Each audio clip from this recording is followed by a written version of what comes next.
आता पाहूया टॉप 9 मोठ्या बातम्या। शिवसेना पक्षाचं नाव आणि चिन्हाबाबतची सुनावणी पुन्हा लांबणीवर। सुप्रीम कोर्टामध्ये 21 ऑक्टोबरला सुनावणी होणार। 17 सप्टेंबरला होणारी सुनावणी पुन्हा एकदा लांबणीवर। भाजपा मंत्र्याच्या प्रकल्पाला अजित पवारांकडून ब्रेक। कार्ला इथल्या चाणक्य एक्सलन्स सेंटरची निविदा रद्द।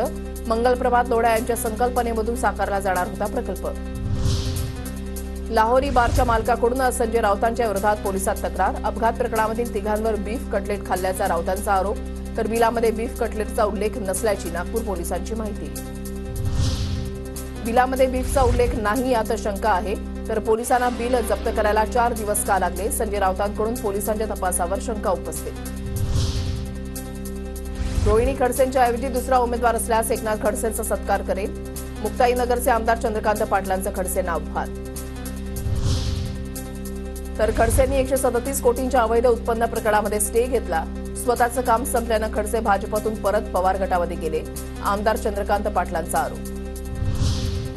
केंद्राच्या सुरक्षेसंदर्भात काही अटी शर्तींचे पत्र शरद पवारांकडून केंद्राला सादर।